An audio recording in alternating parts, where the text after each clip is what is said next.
وابتغ فيما آتاك الله الدار الآخرة ولا تنس نصيبك من الدنيا أحسن كما أحسن الله إليك ولا تبغ الفساد في الأرض إن الله لا يحب المفسدين عن جابر بن عبد الله رضي الله تعالى عنه قال قال رسول الله صلى الله عليه وسلم لا يرحم الله من لا يرحم الناس أو كما قال عليه الصلاة والسلام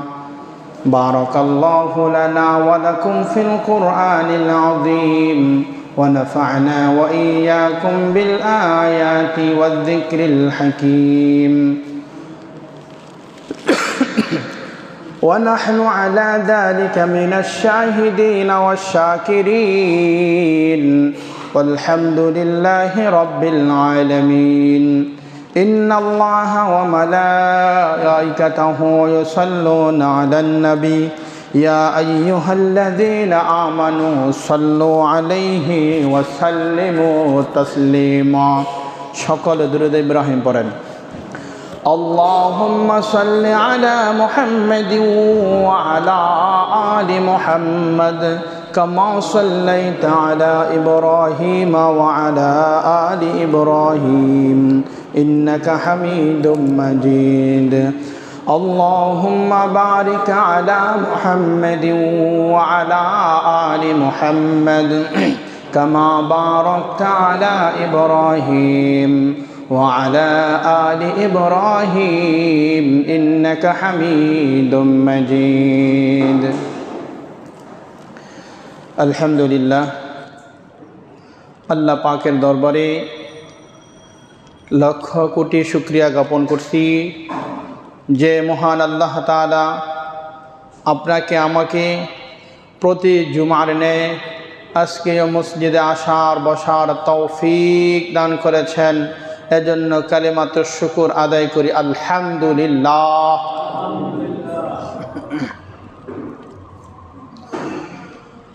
মুহতারাম হাদিরিন,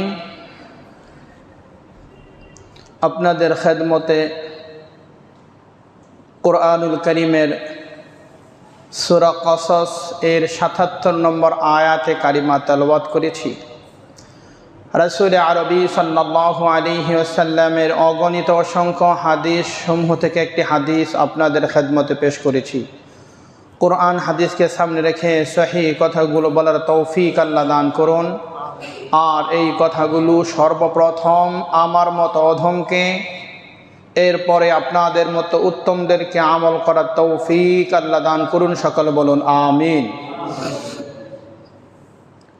সম্মানিত উপস্থিতি, আজকে আমাদের আলোচ্য বিষয় হলো সৃষ্ট জীবের প্রতি দয়া ভালোবাসা, অর্থাৎ সৃষ্টি জীবের প্রতি দয়া অনুগ্রহ মায়া মমতা ভালোবাসা। সৃষ্ট জীব মানে হলো যার মধ্যে জীবন আছে, যার মধ্যে প্রাণ রয়েছে, তাকেই বলা হয় সৃষ্ট জীব বা সৃষ্টি জীব। আর পুরো পৃথিবীতে আল্লাহর যত সৃষ্টি জীব রয়েছে, এই আল্লাহ তাআলার সৃষ্টি জীবের মধ্যে সবচেয়ে উত্তম আফজল হলো মানুষ। বলে মানুষের চাইতে উত্তম আর কোনো জীব আর কোনো প্রাণী নেই।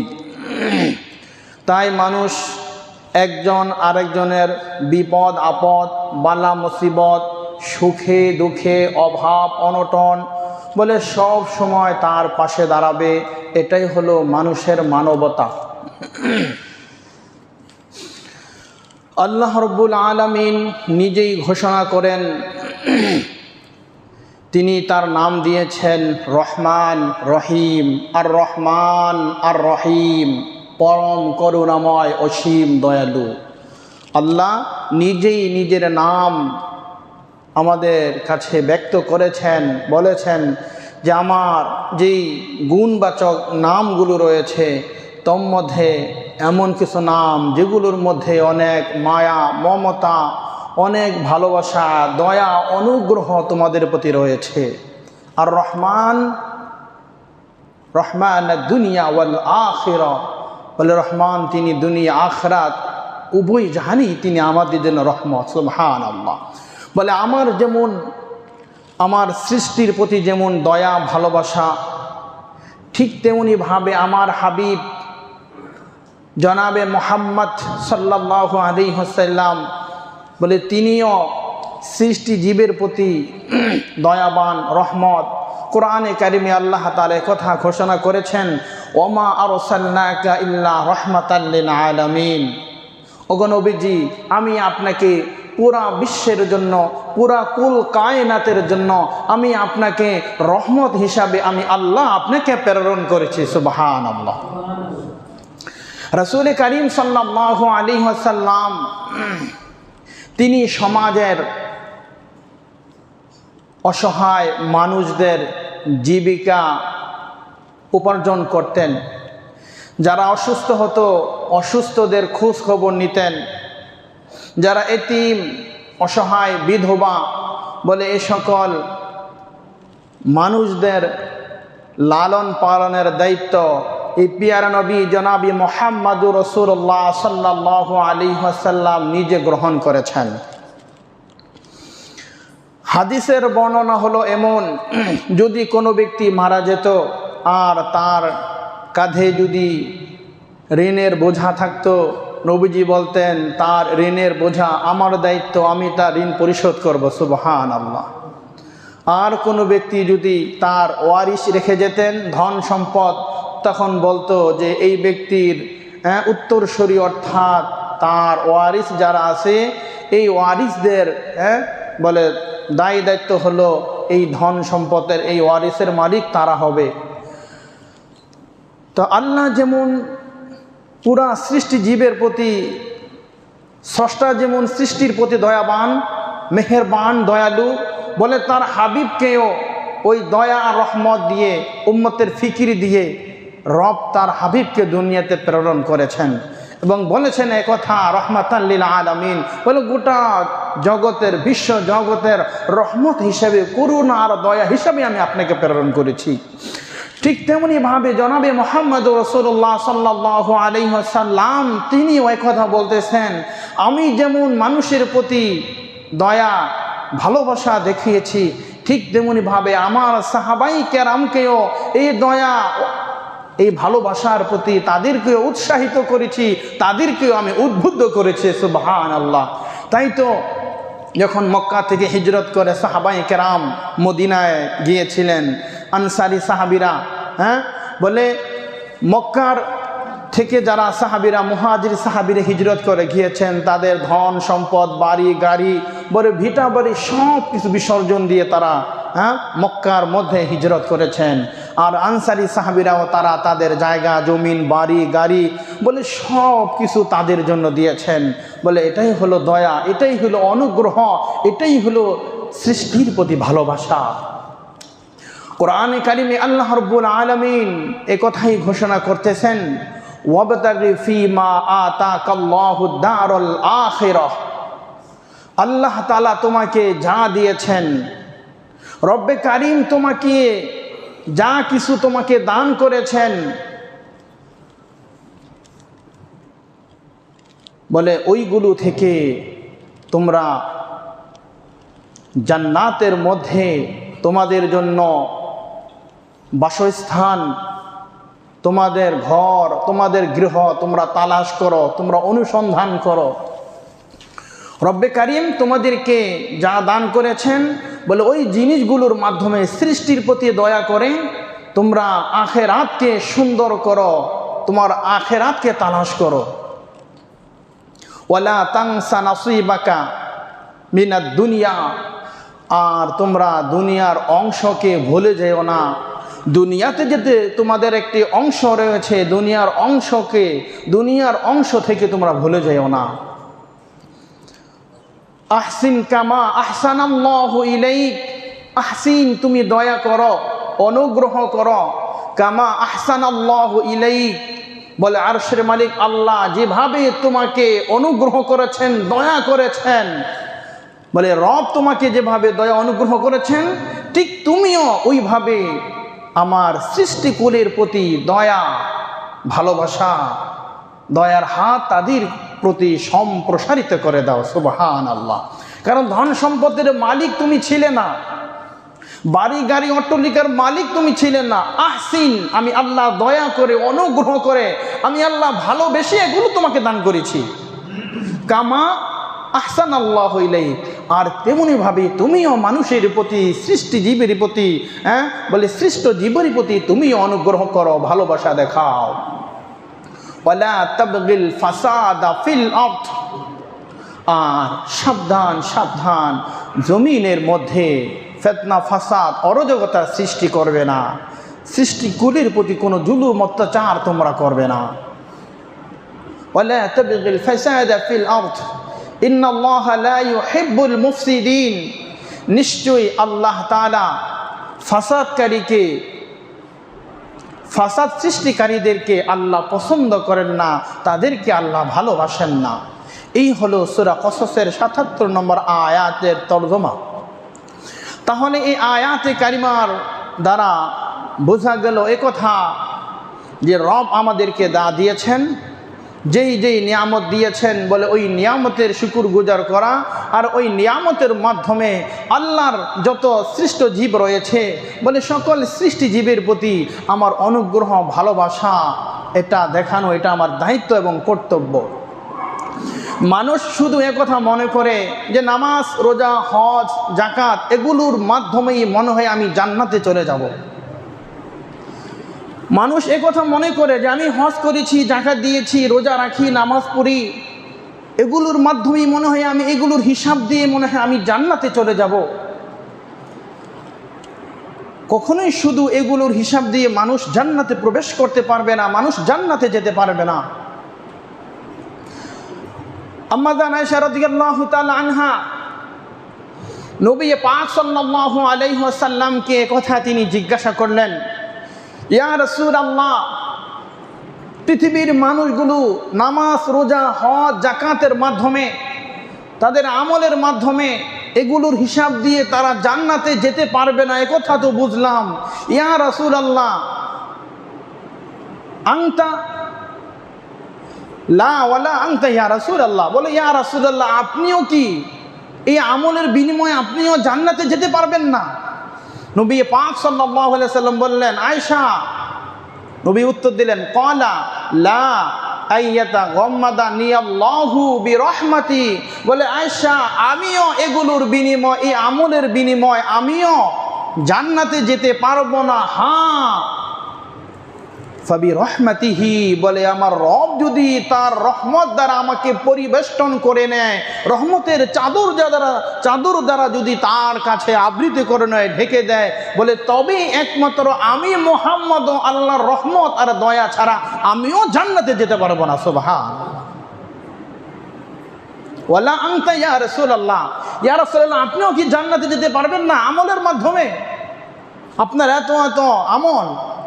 নবীজি বলছেন, ক্বালা লা আইয়াতাগাম্মাদানিয়াল্লাহু বিরহমাতিহি, বলে আমার রব যদি আমাকে অনুগ্রহ করে, দয়া করে, তাহলে একমাত্র সম্ভব।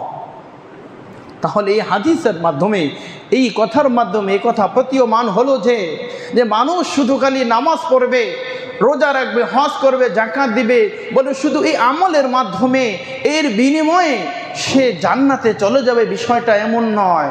বলে আদনা থেকে আদনা আমলের মাধ্যমেও আল্লাহ তাকে জান্নাতে পৌঁছাইয়া দিব। সুবহানাল্লাহ। বলে কোনো ব্যক্তি তো এমন হবে যে অসুস্থ রোগীকে সেবা করার কারণে রব তাকে জান্নাত দিয়া দেব। বলে অনাহার ব্যক্তিকে বলে তাকে খাদ্য দানের কারণে রব তাকে জান্নাত দিয়ে দেব। বলে একজন আদনা থেকে আদনা মানুষ তাকে শুধুমাত্র এক গ্লাস পানি পান করিয়েছে, বলে এক গ্লাস পানির বিনিময়ে রব তাকে মাফ করে তাকে জান্নাত দিয়ে দেবে। তাহলে সৃষ্টির প্রতি দয়া, ভালোবাসা, অনুগ্রহ, বলে এটা সকলেরই থাকতে হবে। সৃষ্টিকুলের প্রতি দয়া আমাদের দেখাতে হবে, বলে এটাই হলো মানবতা। আজকে দেখেন আমাদের সামনে হাজারো সৃষ্টিকুলের প্রতি আমরা জুলুম, অত্যাচার, অন্যায়, অবিচার বলে দিনের পরে দিন, রাতের পরে রাত আমরা করেই যাচ্ছি। বলে মানুষের প্রতি সহানুভূতি, ভালোবাসা দেখাবে, আর অন্যান্য সৃষ্টিজীবের প্রতি তাদের প্রতি জুলুম অত্যাচার করবে।